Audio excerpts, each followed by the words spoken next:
সিজিওর সামনে থেকে রয়েছেন আমাদের প্রতিনিধি আনন্দমোহন। এই মুহূর্তে কি ছবি? সরাসরি বড়োয়া থেকে তৃণমূলের এই বিধায়ককে নিয়ে আসা হচ্ছে ইডির দপ্তরে।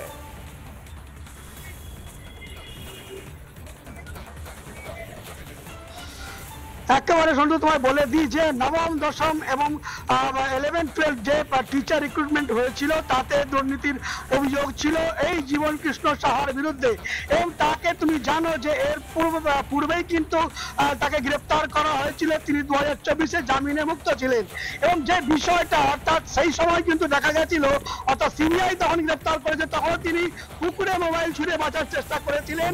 আর আজকেও সেটাই হলো, অর্থাৎ আজ সকাল 17টা টিম ইডির বেরিয়েছিল আজকে নিয়োগ দুর্নীতি মামলায় বিভিন্ন জায়গায় হানা দেওয়ার জন্য, এবং তার মধ্যে জীবন কৃষ্ণ সাহার বাড়ি সহ তার যে আত্মীয় স্বজনের বাড়ি রয়েছে সেইগুলো সামিল রয়েছে। তবে ইতিমধ্যে জীবন কৃষ্ণ সাহা যেহেতু তিনি ইডিকে তদন্ত সহযোগিতা করছিলেন না, তাই তাকে গ্রেপ্তার করেছে, এবং তাকে নিয়ে ইতিমধ্যেই মুর্শিদাবাদ হয়ে তাকে নিয়ে আসা হচ্ছে সল্টলেক সিজিও কমপ্লেক্স ইডি দপ্তরে। এবং তার যে মোবাইল সেটাও কিন্তু আজকে আবার ফেরার চেষ্টা করেছিল, সেটাও কিন্তু পুকুরের পাড় থেকে উদ্ধার করেছে ইডি।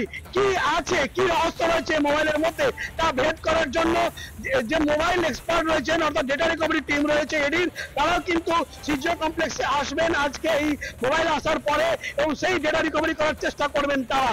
এবং এইখানে যেটা বারবার করে উঠে এসছে যে তিনি এই যে প্রসন্ন রায়, তিনি কিন্তু তার এজেন্ট হিসাবে কাজ করতেন, অর্থাৎ যে তালিকা হয়েছিল কোথায় অবৈধভাবে টিচার রিক্রুটমেন্ট হবে, সেই ক্ষেত্রে জীবন কৃষ্ণ সাহার যে এজেন্ট সে কিন্তু ছিল প্রসন্ন রায়, এবং সেইখান থেকেই কিন্তু সূত্র মারফত এই জীবন কৃষ্ণ সাহার নাম উঠে এসেছিল। সিবিআইয়ের পর আজকে অবশেষে ইডি হেফাজতে হয়েছে জীবন কৃষ্ণ সাহা, তাকে ইতিমধ্যে ইডি আধিকারিকরা সিজিও কমপ্লেক্সে নিয়ে আসছেন। এইখানে কিন্তু তার ম্যারাথন জিজ্ঞাসাবাদ চলবে, এমনটা ইডি সূত্রের খবর। শুনতো একদমই আনন্দমোহন, সঙ্গে দেখো সিবিআই তাকে গ্রেফতার করেছিল, সিবিআই তুলে নিয়ে এসেছিল সিবিআইয়ের তদন্ত প্রক্রিয়ায় জীবন কৃষ্ণ সাহা। তিনি বোধহয় এই 3-4 মাসে ভুলে গিয়েছেন। যদি ভুলে না যেতেন তাহলে ফোন ছুঁড়ে ফেলতেন না, যদি ভুলে না যেতেন পাঁচিল টপকে পালানোর চেষ্টা করতেন না, কারণ উনি ভুলে গিয়েছেন। এই মুহূর্তে এই দুই ছবি দেখুন, 2023 সালে সিবিআইয়ের হাতে গ্রেপ্তার 17 এপ্রিল, আর ইডির হাতে গ্রেপ্তার আজ 2025। দুই ছবি রিপাবলিক বাংলায়। তিনি তো বুঝতেই পারছেন না যে আমি কত বড় ভুল করেছি, কত বড় ভুল। চাকরি বিক্রি করে সেই টাকায় সম্পত্তি তৈরি হয়েছে। নানা ধরনের কন্টেন্ট দেখার জন্য লাইক করুন, শেয়ার করুন আমাদের ফেসবুক পেজ, সাবস্ক্রাইব করুন আমাদের ইউটিউব চ্যানেল।